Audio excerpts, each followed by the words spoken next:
La dernière fois, on avait parlé du Yetzer Hara. On avait parlé qu'après la faute d'Adam Arishon, après la faute du premier homme, c'est un penchant qui fait partie de l'homme et on n'est pas coupable en soi qu'il soit là, c'est un fait. Il a comme objectif de nous, et toujours de nous challenger, de nous faire en sorte qu'à chaque fois qu'on va progresser quelque part, il essaie de nous ramener à notre état initial. Et c'est pour ça que plus on grandit, plus le Yetzer va être puissant. Ce sera pas forcément le même, mais plus il va être puissant. Et donc, c'est pour ça que parfois des grands hommes ben, font de grosses erreurs, de grosses bêtises, des erreurs qu'un homme normal n'aurait pas fait. Et on a vu que ces deux penchants-là qui étaient dans l'homme, et ils étaient source de souffrance. Ils étaient source de malaise. Et qu'il y avait sans arrêt un combat interne et entre ces deux penchants qu'on a en nous. Parce qu'on a un penchant qui est vers tout ce qui est plus bas, tout ce qui est plus mesquin, et on a aussi un côté qui est en nous, euh, un penchant qui est vers ce qui est de plus grand, de plus sublime, et, de plus porté vers l'idéal. Et on a ces deux choses-là en nous, et non seulement elles sont là en nous, ces deux penchants-là, et puis mais elles se battent, parce que chacune veut régner toute seule. C'est-à-dire qu'on a en nous aussi un besoin d'harmonie. On est dans un sens ou comme dans un autre. Et donc, on peut pas vivre en restant dans cette bipolarité. On peut pas vivre comme ça. On aura sans arrêt donc un combat interne qui va nous pousser à essayer de gagner, de retrouver cette harmonie par deux façons. On a vu, il va y avoir une possibilité, parce que encore une fois, de même que le penchant vers le mal est puissant chez l'homme, le penchant vers le bien aussi est extrêmement puissant chez l'homme. On ne peut pas étudier le Yetzirah sans le Yetzirah Tov. Les deux, ils vont ensemble. Les deux, ils s'équilibrent l'un l'autre. C'est pour nous permettre après le libre arbitre. Et demain, on ne pourra jamais, même ça, on ne pourra jamais complètement étouffer le bon côté, le Yetzirah-tov. De même qu'on ne pourra pas complètement détruire le Yetzirah, mais on cherche à trouver une harmonie.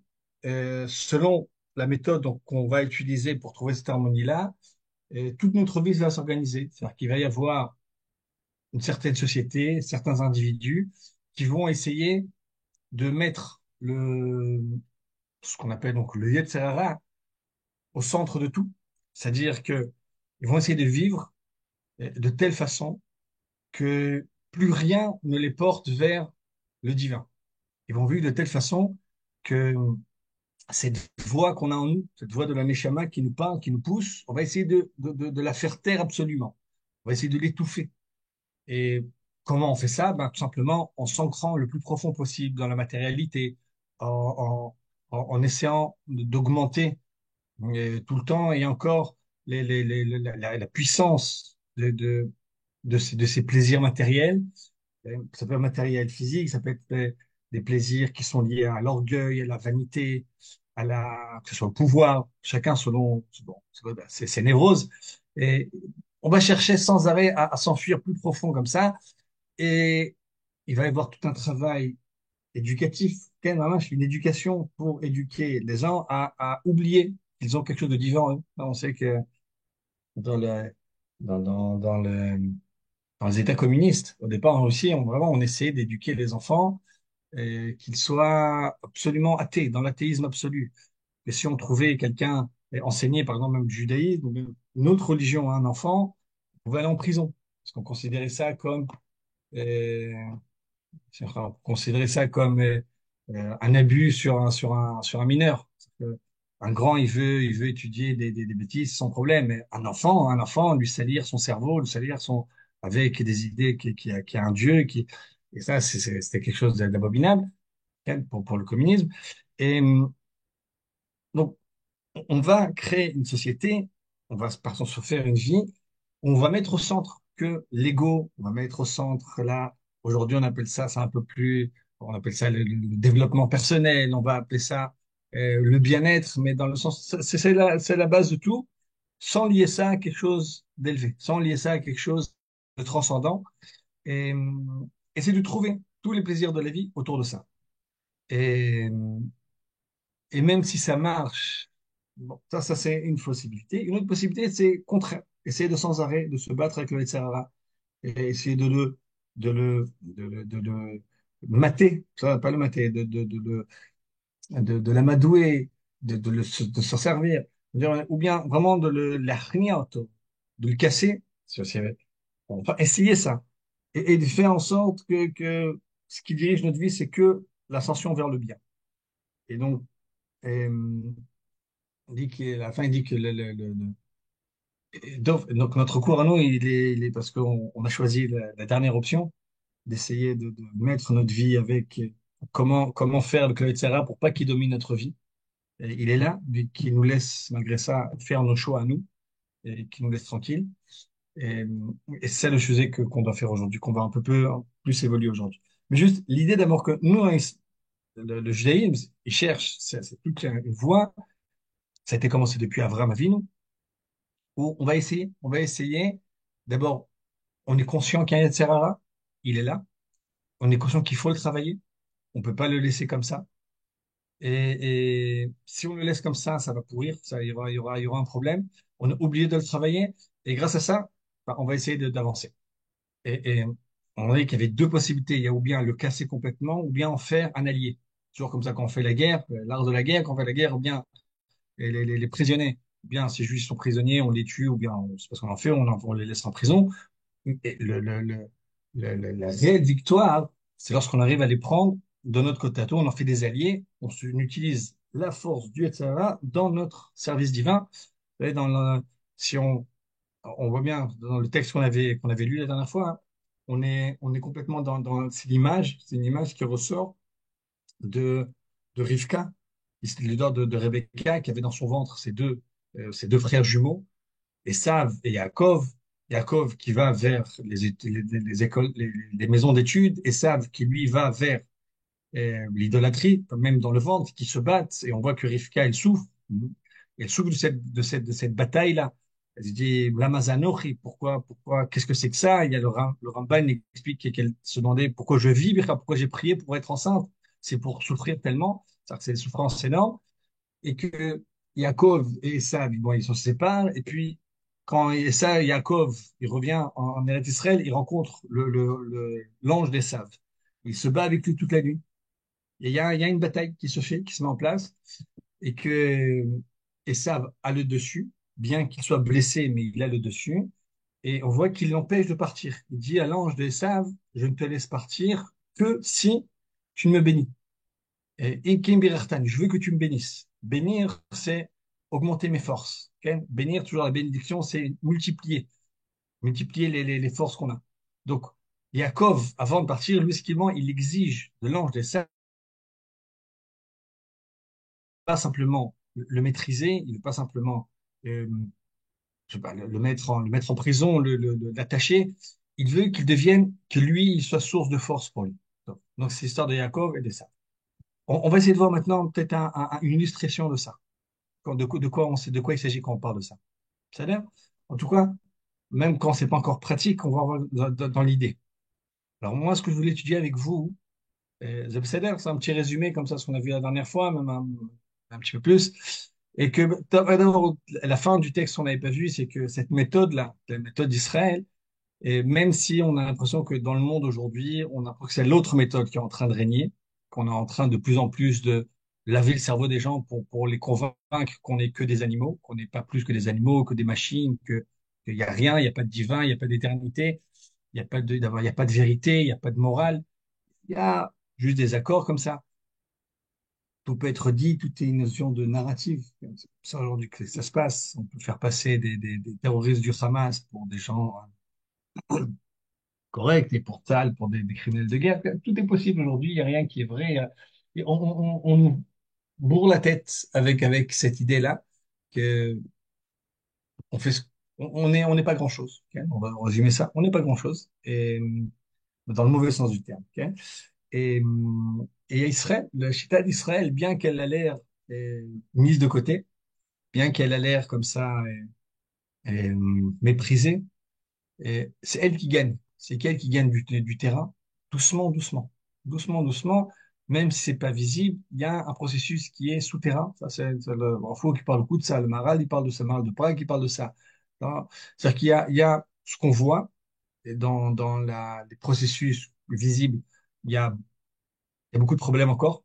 On est encore dans beaucoup de balagan, de désordre. Mais il y a aussi un processus qui est sous-jacent, qui est comme ça souterrain, qui est pas visible, mais qui fait son travail aussi. Et de l'intérieur, il y a des choses qui bougent. Et ben, vous, par exemple, vous êtes une des preuves que, que, que ça bouge, qu'il y a un intérêt pour la Torah d'Israël. Euh, pour l'instant, ça touche juste l'élite de l'élite des nations, c'est vous. Et Bezrat Hashem, ça va aller en grandissant. Ça va. C'est pour résumer le texte qu'on a vu la dernière fois. Sauf. Maintenant, un autre texte que je voulais étudier avec vous, vous savez, c'est Baruch Hashem, avec les intelligences artificielles, j'arrive à traduire plein des textes bien compliqués et c'est pas à 100% parfait, mais ça aide beaucoup. Donc, je vous ai traduit un texte du Rav Kook qui s'appelle le Enaya. Enaya, c'est quoi Enaya? D'abord, je fais une petite introduction. Enaya, hein, c'est une explication, un des pirushim, un des commentaires d'un livre qui s'appelle En Yaakov, En, l'œil de Yaakov. En Yaakov, c'était écrit par un des sages d'Israël du Moyen Âge et qui a l'aspect Haggadah de la Gemara, toutes les histoires qu'il y a dans le Talmud, pas qui a mis de côté, qui a fait une différence entre ce qui était des halachot, ce qui est vraiment des lois pratiques, et juste avec tout ce qui est euh, des histoires, et donc qui ont un but spirituel ou moral. Et donc il a résumé tout ça pour chacune pour tous les traités de la Gemara, sur le En Yaakov. Sur ce En Yaakov, on a l'explication donc du Rav Kook sur seulement deux traités, Brachot et Shabbat, et nous, ce qu'on va étudier ensemble, c'est euh, sur le traité de Shabbat. Et vous allez voir pourquoi c'est lié. Voilà, ok. Une seconde.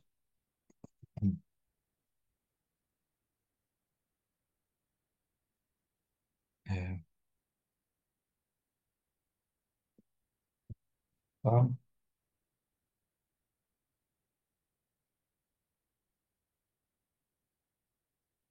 Ah, Ezofim, dans le spotlight. Très bien. Et on va même essayer d'agrandir un petit peu. Vous avez ça, j'ai envoyé aussi sur le WhatsApp à David, David Tayeb. Je sais pas si vous l'a transmis. Ok, Je le partage tout de suite dans le groupe. ok, très très bien. Comme ça, si c'est plus pratique pour vous de l'avoir comme ça. Ok. Et de quoi il s'agit? Vous allez voir. Il y a une halakha, vous voyez comment ça s'appelle la Gadeta. Le Yaakov nous dit comme ça, il nous ramène ce qui a marqué que Shimon ben Shetar, c'était donc un des sages de la Gemara, qui était dans une époque qui était assez difficile. Shimon ben Shetar était une époque qui a marqué, il y avait de la sorcellerie, qui était revenu, il avait un jour, il a dû pendre, je crois, 70 sorcières en un seul jour. Il y avait pas mal de problèmes à son époque. Et il a institué deux choses. Il a fait deux takanot, deux décrets. Et, et l'idée, c'est de voir quelle est l'unité qu'il y a dans ces deux décrets-là. Il a institué la ketouba, le contrat de mariage pour une femme, et a décrété l'impureté sur les ustensiles métalliques. Alors, d'abord, on va expliquer c'est quoi la ketouba. La ketouba, c'est pas juste un contrat de mariage. C'est un contrat de mariage, mais c'est aussi un, c'est comme un dédommagement que, que, que l'homme, que le mari devrait payer à sa femme s'il décide de la répudier sans raison valable.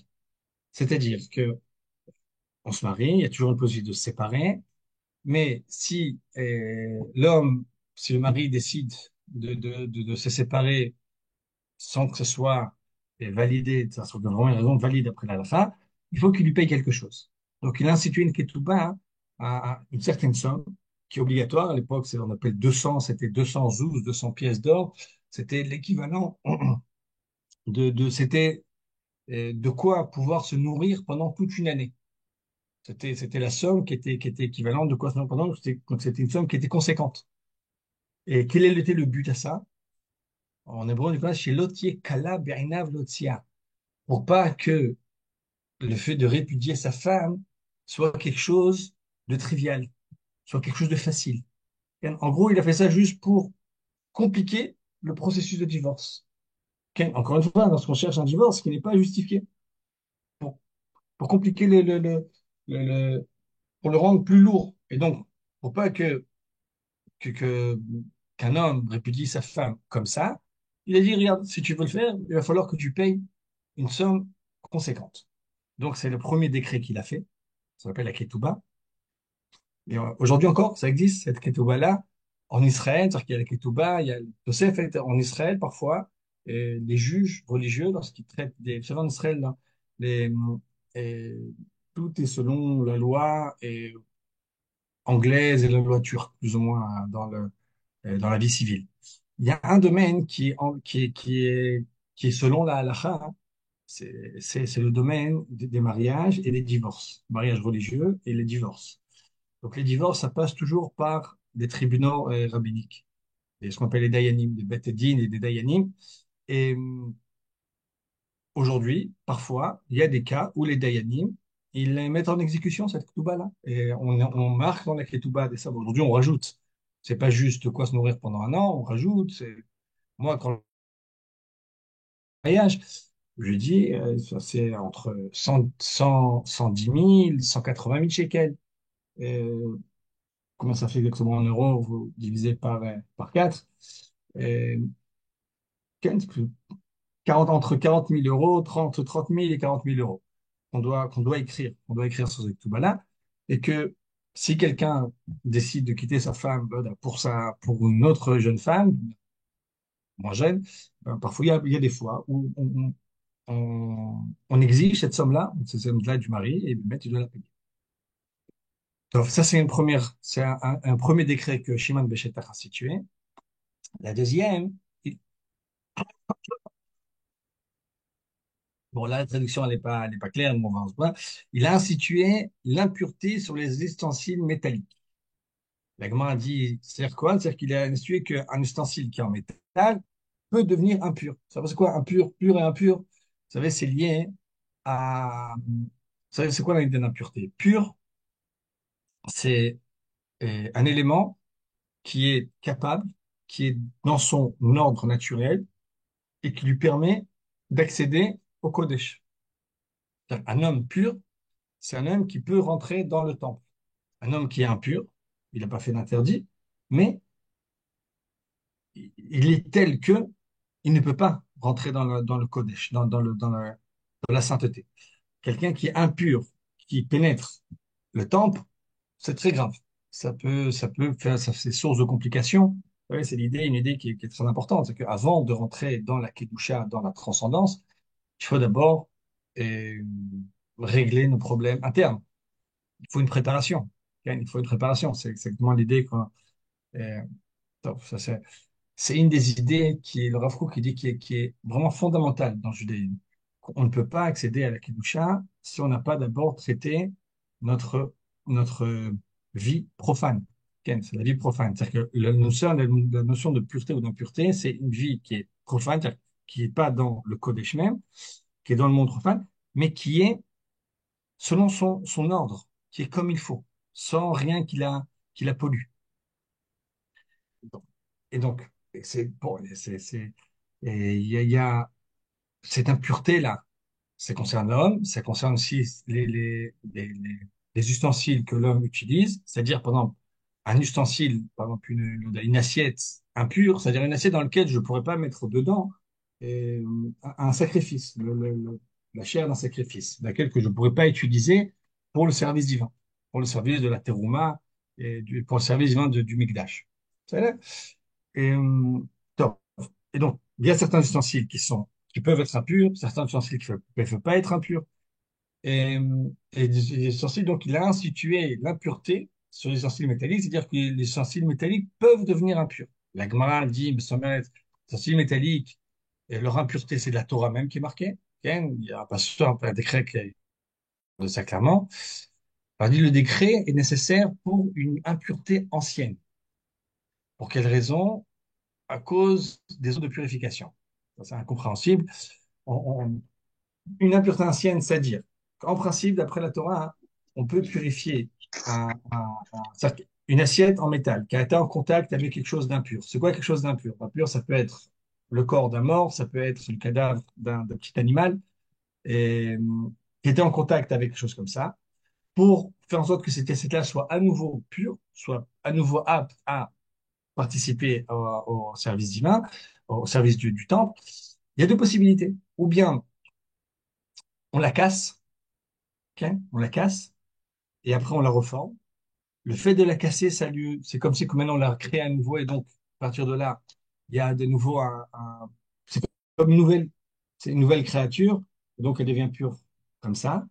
Ou bien c'est de l'amener, de la tremper au mikvé, et après de faire tout le processus de purification avec des eaux, l'eau particulière, ce qu'on appelle Ménida. Donc on allait au Beth Amikdash et on a aspergé dessus de l'eau le troisième jour, le septième jour, il y avait tout un processus qu'on devait suivre jusqu'à ce que ça redevienne pur. Ça là, j'espère que c'est clair. Il y a un ustensile qui est impur, on peut le redevenir, on peut lui redonner sa pureté. Et encore une fois, pourquoi il est impur? Parce qu'il a été en contact avec un mort, il a été en contact avec une personne qui est impure, pour telle ou telle raison. On peut ou bien le casser et le remettre en place, le casser et le réparer. Si c'est en métal, ben, on fait fondre, on remet, après on leur donne une nouvelle forme. Ou bien on fait le processus de l'amener au mikvé, etc. Shimon ben Chetar, lui, il a décrété que pour purifier un ustensile en métal, on ne pouvait pas utiliser l'option de casser et remettre en place et de raccommoder après. On peut utiliser, pour pouvoir purifier un ustensile métallique, on ne doit utiliser que la solution de mikvé. Mikvé, ça peut être un fleuve, une mer, un, un mikvé. De l'eau de pluie qui a été ramassée, pas ramassée, qui s'est concentrée quelque part. Et, et puis tout le processus d'asperger dessus de l'eau qu'on appelle de l'eau de purification au Beth Amikdash. Donc il a dit qu'on peut purifier maintenant que comme ça, pas comme la première option, que la deuxième option. C'est-à-dire, donc il y a deux décrets de Shimon ben Tchetar, la ketouba, Ken, ce, ce dédommagement qu'on doit payer à cette prime comme ça de dédommagement que le mari doit payer à sa femme s'il la répudie sans raison valable. Et, et deuxième chose, que les ustensiles métalliques ne peuvent plus être purifiés par cette procédure de destruction, mais que par le processus de Ménida. Donc, apparemment, c'est quelque chose d'Alaha, c'est une Alaha. Qu'est-ce qu'on peut apprendre de ça? Quelle est l'allusion qui sort de ça, hein?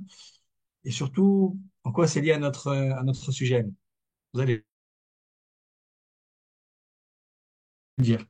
D'abord, moi j'aime beaucoup Enaya. Ce livre-là, Enaya, moi je l'aime beaucoup, beaucoup.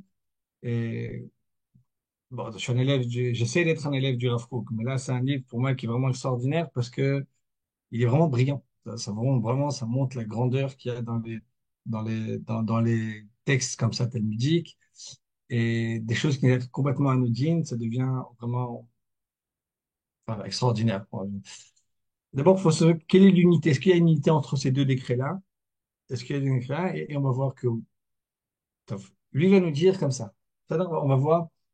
euh, c'est mal traduit, donc c'est traduit comme ça, on va voir. Le principe général de l'impureté et les voies de purification de celle-ci reposent certainement sur les déficiences et lacunes qui se trouvent dans le monde sous toutes ses formes, et dans l'homme, dans son âme, son corps, ses penchants particuliers, et les voies par lesquelles tous s'élèvera se purifiera, tout le mal placé actuellement sur eux comme un fardeau épuisant. Ok. Donc on a la notion de pureté et d'impureté, et la notion de purification de l'impureté, qui a donc dans ces ustensiles-là, on peut les voir comme un reflet. C'est-à-dire que cette halakha là, elle reflète, elle est comme une allusion à un sujet qui est beaucoup plus général, qui n'est pas forcément maintenant comment purifier un objet, mais comment on s'occupe, hein, comment on traite les déficiences, les lacunes qu'il y a dans le monde, qu'il y a dans l'homme, qu'il y a dans son âme, dans son corps, et comment on les élève. C'est-à-dire que l'impureté qu'il y a dans l'ustensile, on peut faire un parallèle avec ce qu'on appelait le Yetzer Hara. Le Yetzer Hara, c'est tout le manque qu'on a en nous. C'est tout ce qui est, on a dit en plus l'impureté, vous savez, en hébreu, l'impureté, c'est aussi une notion, même dans notre langue, par exemple, de l'or qui n'est pas pur, de l'or pur, c'est de l'or qui n'a pas, donc on n'a pas rajouté autre chose. Et donc, dans ce sens-là aussi, le Yetzirah, il était rajouté à nous. C'est quelque chose qu'on a en nous qui rajoute et donc et qui nous fait perdre, et qui, je sais pas le mot, pas qui nous falsifie, qui et, qui nous atteint, qui nous change. Ça va? Qui nous, non, je sais pas pourquoi. Non, non, jamais. Et donc, de même que ce Yetzirah là, il est en nous, il nous attaque, il nous transforme.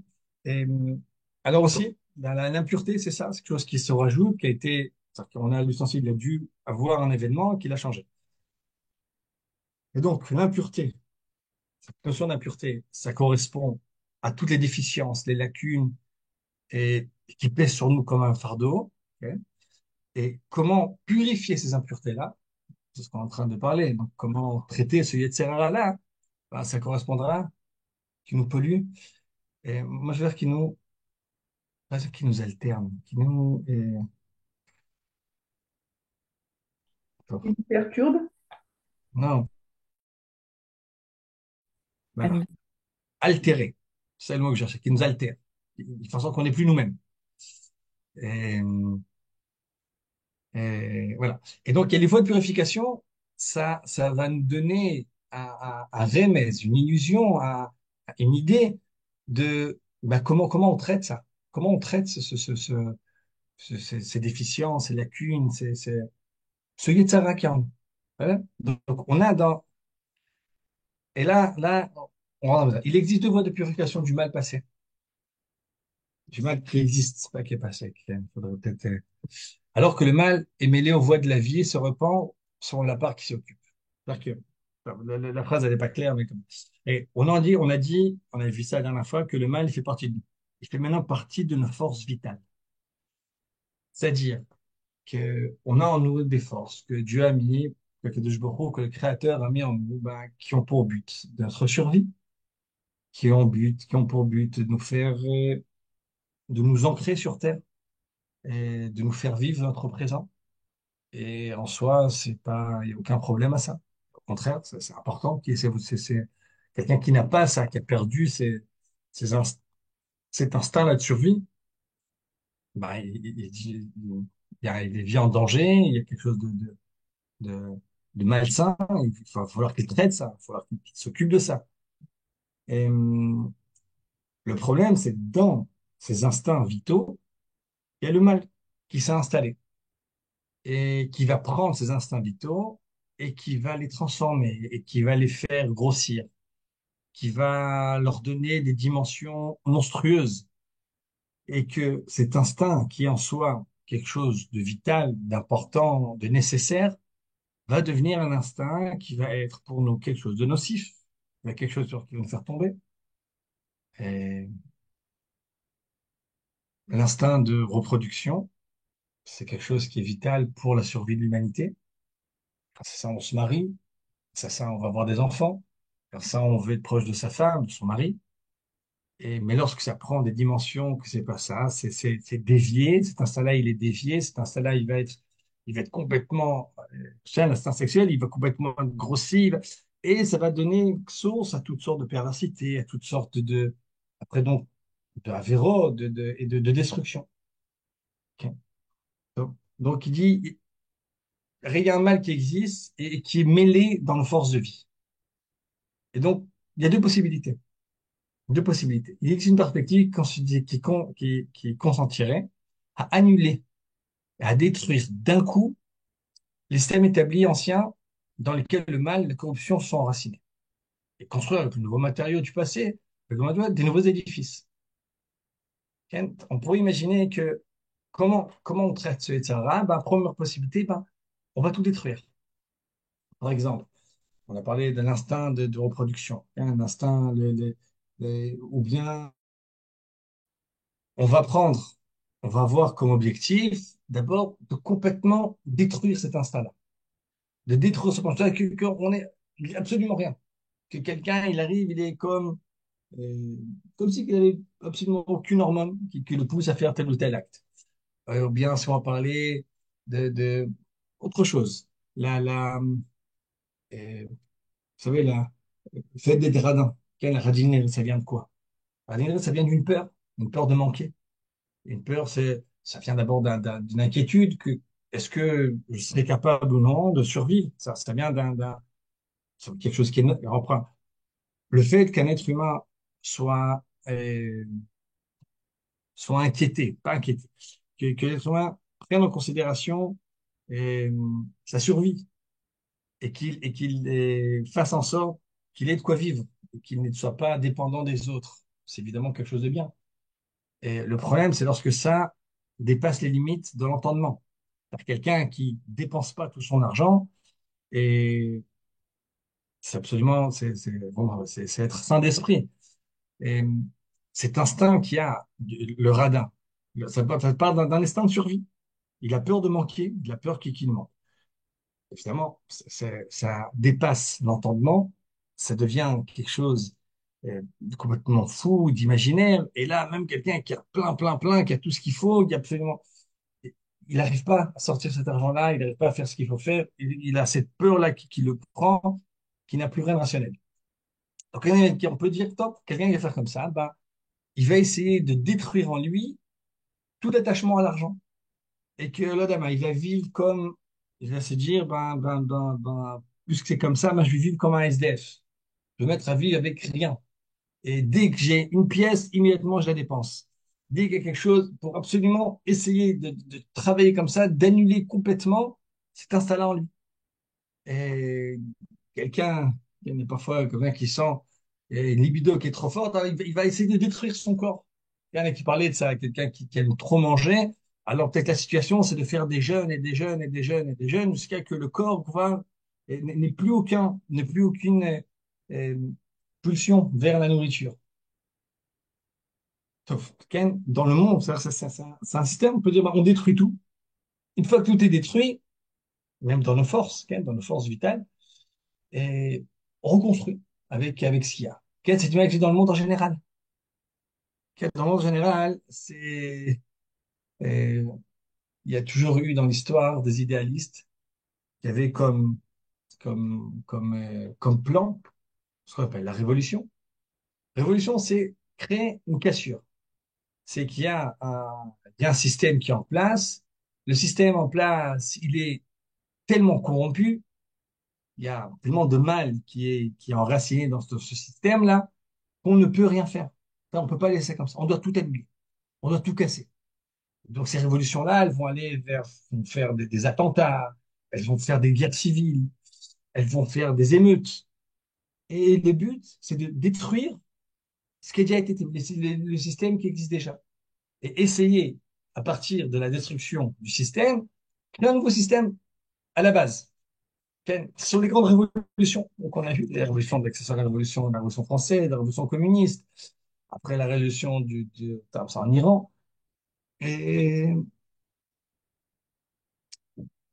donc, on sait que ces genres euh, dans l'histoire, ces genres de révolutions n'ont pas trop servi. C'est-à-dire qu'elles ont été source d'énormément on verra ça, énormément de souffrance. Il y a beaucoup de sang qui a été versé dans ces révolutions-là. Et puis, si on se pose la question de l'utilité, est-ce que ces révolutions ont atteint leurs objectifs? On est obligé de constater que ça n'a pas été le cas. Alors, par exemple, la révolution communiste, qui avait pour but de créer un état de fraternité, d'égalité entre tous les membres du pays, dans cette communauté-là, du parti. Et même si officiellement c'était comme ça, on voyait clairement qu'il y a immédiatement une nouvelle hiérarchie qui s'est mise en place. Le parti, les dirigeants du parti, le chef du parti, évidemment, il y a une pyramide qui s'est mise en place, et à nouveau les inégalités. Et, bref, et à nouveau, il y a eu un impérialisme, à nouveau. tout le Yetzirah est revenu en place. Top, ça c'est autre chose. Donc, lorsque ces révolutions-là, elles ne traitent pas la source, le problème à sa source, qui est le Yetzirah même, donc ça sert à rien. On pourra faire beaucoup de balagan, on pourra faire beaucoup de désordre, beaucoup de chaos. On peut semer comme ça la panique, la destruction. Mais en fin de compte, tant que le Yetzirah est là, quel que soit le nouveau système qui sera en place, les mêmes penchants, les mêmes corruptions se remettront en place. Donc, voilà. Donc, ça, on voit que dans le monde, ça, c'est important, dans le monde général aussi, ça touche vraiment les détails de l'homme, ce qui trouve en son âme des méchancetés, des déficiences très enracinées. Il a parfois qu'il vient à l'esprit de briser son corps et son âme. Je crois que ses forces s'affaiblissent et souffrent. Et avec l'aide de ces forces-là, ce le mal aussi et les pertes vont être brisées. Puis on commencera à construire un édifice descend dans un ordre correct selon les voies de la justice, de la Torah et des commandements. Ok. Parfois, on a très mal à la dent, la seule possibilité, c'est d'arracher la dent. Lui, c'est la même idée. S'il y a un membre qui fait très mal, qui fait mal, qui fait du mal, alors peut-être la solution, c'est d'arracher ce membre-là, hein, d'arracher de son âme, de sa personnalité, et un membre. C'est la morale du dentiste. Dans Nietzsche, il parle de ça, il se moque de ce genre-là, euh, de ce genre de morale. Pas quelqu'un qui a peur de l'orgueil, elle va essayer complètement d'annuler en lui toute sorte d'amour propre, toutes sortes de dignité, jusqu'à qu'on arrive à se faire cracher dessus, se faire insulter, se passe en nous. Je crois que Nietzsche il appelait ça, c'était l'intelligence du ver de terre, se recroqueville comme ça pour que quand on l'écrase, il a moins de surface qui risque d'être écrasé. Donc, comme ça, se couper des membres à nous. Et, donc, vraiment qu'on soit dans un ordre correct, selon les voies de la justice, de la Torah, comme on, on peut s'arrêter là. Déjà, on voit que ça fait allusion à la première possibilité de purification des ustensiles. Hein, j'ai une assiette en métal qui a touché quelque chose d'impur. Alors, on va dire, bah, quelle est la solution? Bah, simplement, on la casse. On la casse et on la remet en place. Et ça y est, ça redevenu pur. Donc, dans notre monde moral, dans notre effort comme ça de perfection, bah, ça peut être une des possibilités. Casser pour remettre. Voici cette étude prélevée prévalait dans la création générale. Il aurait déjà fallu détruire le monde. Ok. Moi, Kadosh Baruch Hu, il n'utilise pas cette méthode-là. Parce que si Kadosh Baruch Hu avait décidé de faire ça pour diriger le monde, ben, très souvent, on aurait dû mettre comme ça, on aurait dû faire un setup comme ça, hop, table rase, et on remet. Ça, c'était fait une seule fois, avec, avec le Maboul. Parce qu'apparemment, vraiment, avec le Maboul, il n'y avait absolument plus rien à faire. Avec le Maboul, c'était, on allait vers, il n'y avait plus rien. Il y a parfois, il y a eu une fois dans l'histoire, c'est l'histoire avec Noé, avec le Maboul, le déluge. Mais depuis, non, c'est juste pas comme ça. Ok. Donc, si Dieu avait prévu dans la création, il a fallu détruire le monde à cause de nombreuses déficiences, que de l'oppression, de la course effrénée et de la bonne qu'on pris racine au sein de l'espèce humaine. Donc, cependant, le maître de toutes les choses, le Père miséricordieux, il se garde de détruire toutes les créatures inférieures, toute force de l'aide d'existence. C'est pourquoi? C'est que lorsqu'il n'y a aucune autre possibilité, il utilise ça. Ok. Il y a quoi comme exemple? On a ou bien le déluge, ou bien Sodome et Gomorrhe. Bon, c'est deux exceptions dans l'histoire humaine. Parfois, il y a eu l'Égypte aussi. Mais bon, l'Égypte, là, on est dans les parachutes de sortie d'Égypte. Et c'est quelque chose de particulier. C'est eux-mêmes qui sont jetés dans la mer. Mais la voie perpétuelle, c'est-à-dire que la façon dont Dieu dirige le monde, de façon générale, c'est de corriger avec patience, sur la longue durée, avec beaucoup de compassion. Ok. Avec les déficiences, de telle sorte que même les forces mauvaises ne dirigent pas de l'existence, mais servent au bien. Ok. Donc, vous avez, donc on a la première possibilité, c'est tout détruire. On détruit l'assiette pour le remettre en place.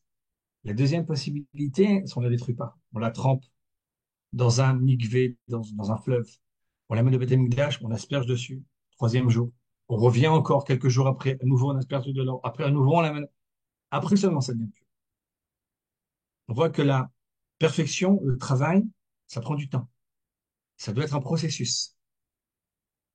Donc, il faut le faire avec de la patience. Il faut faire ça avec. Et, tu sais, parfois, tu sais, il y a des gens qui font teshuva, qui font des changements dans leur vie.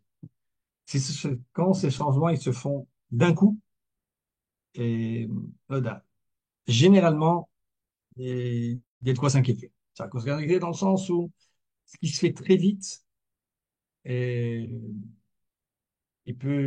c'est pas stable. C'est pas stable. Quelque chose qui se fait comme ça, étape par étape, qui est tout un processus interne, qui est quelque chose qui a été, euh, euh, qui a mûri, qui a mûri dans la personne.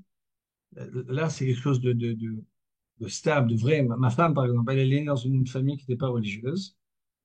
Pas tout à fait. C'est-à-dire que le père de ma femme, mon beau-père, il est croyant, mais sans pratiquer. Ma belle-mère aussi, elle est particulière. Mais bon, il n'était pas pratiquant du tout. C'était ce qu'on appelle dans le monde de Chiloni. Elle a fait un processus. Elle a commencé vers l'âge de 15 ans. Elle a fait sur plusieurs années, 15, 16, 17, à 18 ans. Elle était complètement dans. Mais c'est fait étape par étape, ça s'est fait naturellement, ça s'est fait doucement.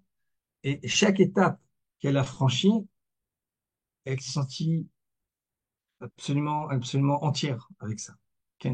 Il y a parfois des gens qui annulent tout, qui changent d'un coup leur façon de s'habiller, qui changent leur maison, ils changent tout d'un coup, et tout ce qu'ils connaissaient avant, ils mettent tout à la poubelle, tout ce qu'ils vivent pour vivre autre chose.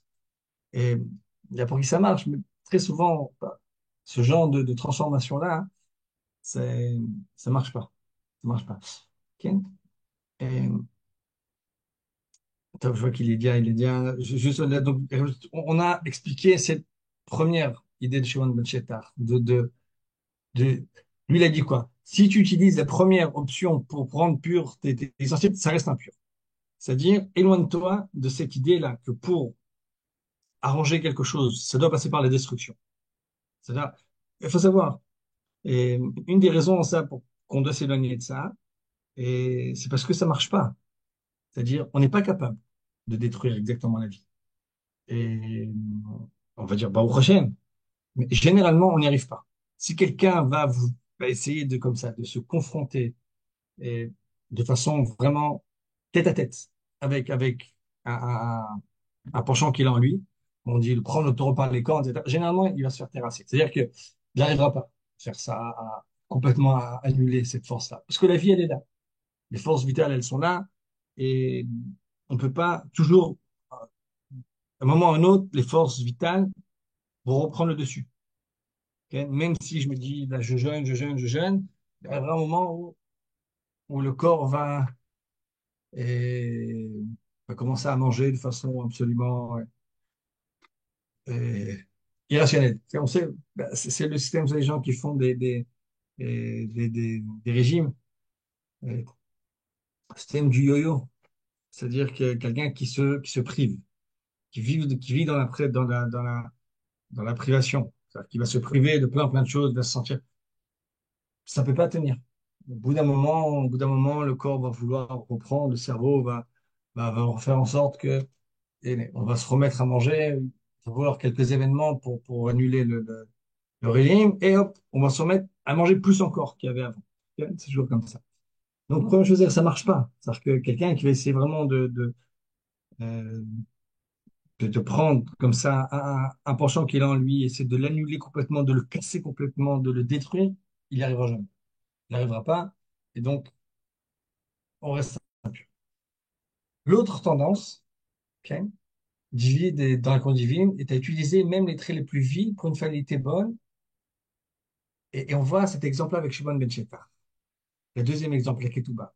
C'est-à-dire que nous, alors comment on fait pour traiter un Yetzer Hara?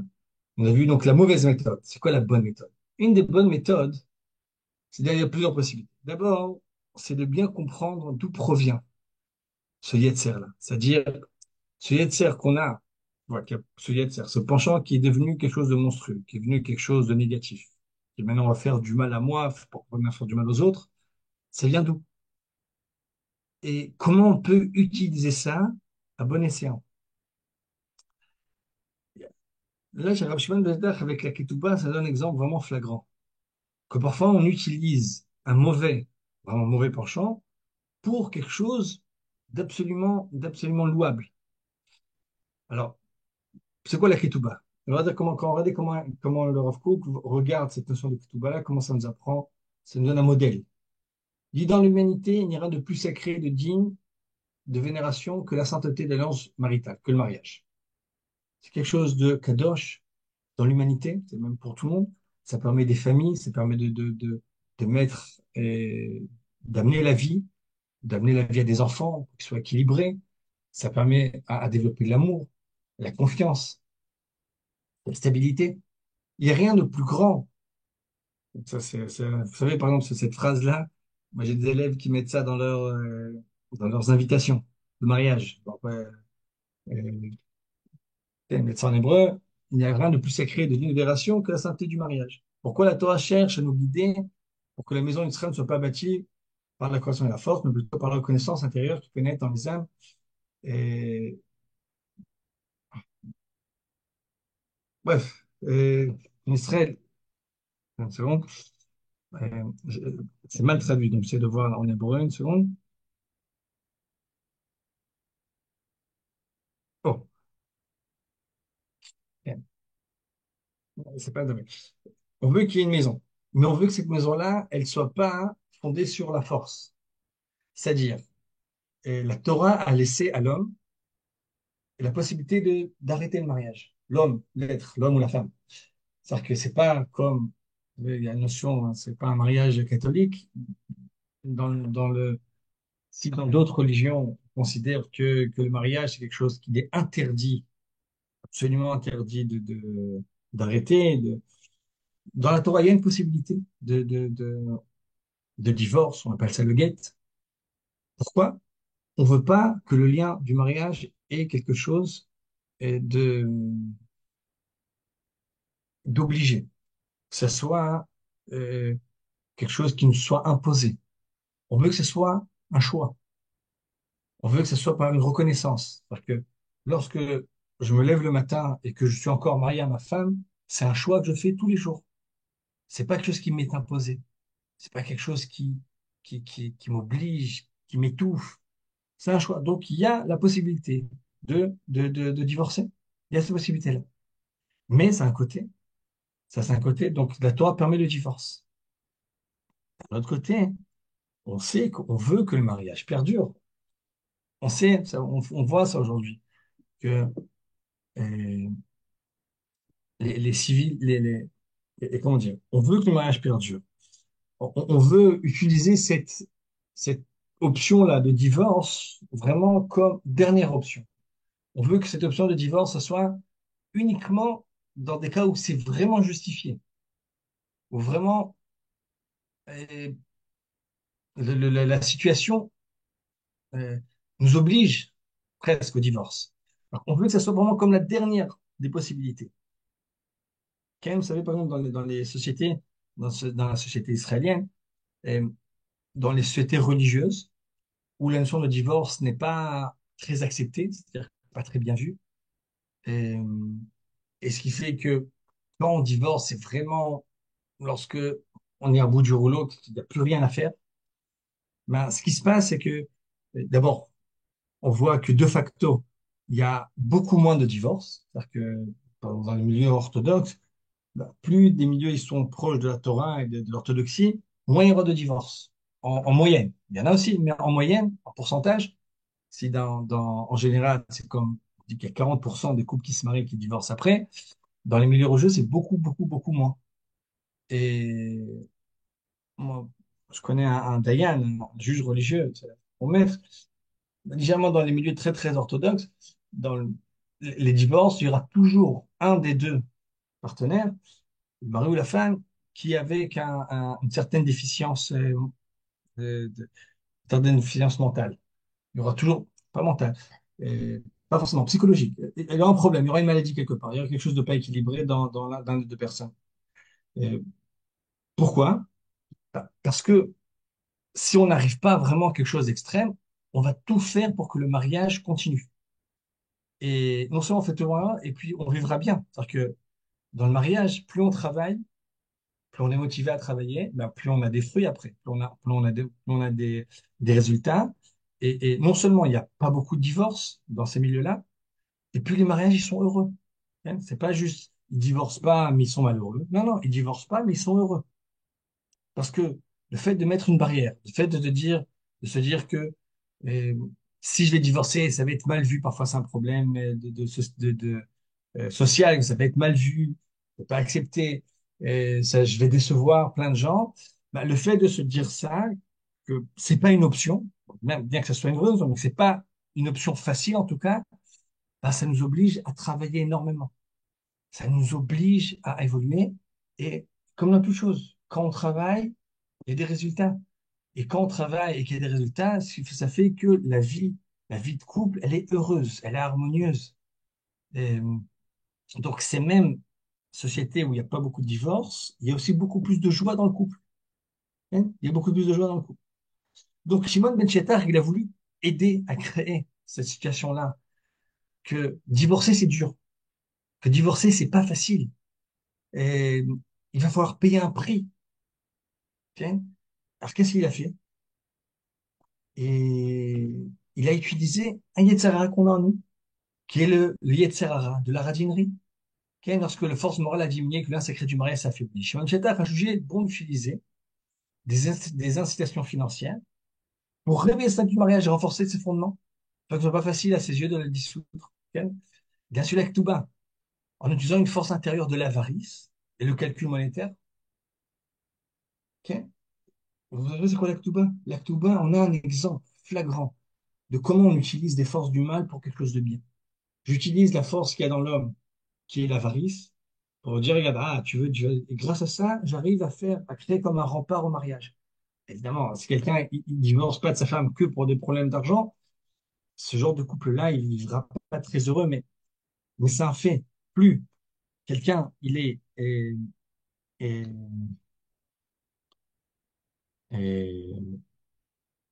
plus quelqu'un il se sent dans le mariage obligé, hein, plus il va travailler, plus il va se mettre en place. Et grâce à ça, toute la kedusha de toute la sainteté qu'il y a dans le mariage va pouvoir euh, se remettre en place. Donc, quel est l'attribut de Saint Bénédicte? Ne briser aucune chose, ne pas mentir quelque chose, hein, qui soit, ça non pas désirer sa perte, mais plutôt attendre le temps où il pourra utiliser à des fins sublimes et élevées. Ok. Donc, on a un exemple. Il y a un côté, il y a un Yetzirah qui est dans l'homme, on va l'utiliser à bon escient. Là, par exemple, il y en a il y a un certain âge où faire du sport, ça devient une obligation. C'est une obligation de, euh, pour être en bonne santé. C'est comme un médicament. C'est vraiment comme un médicament, c'est un des meilleurs médicaments, c'est faire de l'activité physique. Et parfois, on doit se motiver, on a du mal à se motiver. Ah, pour se motiver, ben, il faut se payer un abonnement à la salle. Et ça coûte cher. Donc là, ils vont faire travailler l'instinct de cette avarice-là, de la rodinerie, pour pouvoir servir leur instinct pour le Yetzeratov, qui est d'être en bonne santé et et de et de prendre soin de son corps. Et, et ça, donc, on voit, on voit donc le lien entre les deux décrets de Shimon ben Shettar. Ne pas accepter la purification par la destruction, mais le processus. Et on voit un exemple. Quel est l'objectif? Quelle est la façon dont on utilise les choses? Ça passe par essayer de réfléchir. Comment l'instinct qui est en soi, que j'ai dans moi, pour l'instant qui est mauvais, d'abord quelle est sa source et comment je peux l'utiliser pour autre chose? Comment je peux faire en sorte qu'il me serve à servir à Kadosh Baruch Hu, en fin de compte? Vous savez, il y a marqué que Esav, Esav, donc qui est le mauvais penchant, il est comparé au sel et à la paille. Et donc, le sel, la paille, elle a pour but de protéger le grain, et le sel, ça a pour but de donner du goût. Parfois, le Yetzirah, il nous permet d'avoir un meilleur goût. Et c'est comme ça que, par exemple, on motive des enfants. C'est qu'on veut apprendre des enfants à étudier, on veut aussi inciter des enfants à l'étude. La shonara constructive, ça existe. Non, pas la shonara. Mais oui, c'est quoi la shonara? Et la shonara, c'est dire du mal. J'ai l'impression, parfois, dire quelque chose de négatif, c'est nécessaire. C'est même obligatoire. Si quelqu'un va faire du mal à quelqu'un d'autre, si quelqu'un est en train d'essayer de rouler quelqu'un d'autre, si je sais il y a un problème, il y a parfois, on est obligé de parler de ça. Donc, ouais, je compte d'où vient le ça, à chaque chose qui existe, il faut se poser la question, quelle est la volonté qui se cache derrière? Lorsque je veux parler du ça, qu'est-ce que je veux, qu'est-ce que je cherche? D'abord, j'ai un penchant, j'aime parler. Donc, quelqu'un qui aime parler, ben, bon, on va lui apprendre à parler des bonnes choses, plutôt que de parler des mauvaises choses. Tiens, quelqu'un qui est coléreux. Vous savez, la colère, ça provient de quelque chose qui est d'abord irpati. Irpati, c'est se sentir concerné par les choses. Maintenant, il faut essayer de comprendre comment je peux prendre euh, cet état-là. Je suis concerné par plein de choses et comment le mettre pour le bien. Par exemple, et quand vraiment j'ai envie de colère, comment faire en sorte que cette colère soit dirigée vers les choses qu'il faut être en colère contre. Ça peut être. Vous savez, il faudra peut-être une autre fois. Il est déjà fait déjà. Wow, j'ai parlé, on devait parler 3 quarts d'heure, j'ai parlé 1 heure, je m'excuse. Euh, voilà, il faudra réfléchir. Chaque chose, d'abord, quelle est sa source, d'où ça provient, et comment on peut l'utiliser pour faire de bonnes choses avec. Et vous savez, c'est possible, mais des fois, il faut beaucoup de patience. Parfois, ce sera que dans un cas précis. Il faut vraiment mettre un peu de côté, mettre un peu au congélateur, et puis le ressortir que quand il faut. Ok. C'est pas tout le temps être radin, par exemple. C'est mettre ça pour essayer de conserver le mariage et la grandeur du mariage. Donc, et voilà. Donc, ça là, c'est les deux, donc, ces deux décrets-là qui nous aident. Donc, la suite, essayez de lire la suite si vous voulez. Et voilà. Donc, on va s'arrêter. Mon exposé se termine ici. Si vous avez des questions, avec plaisir.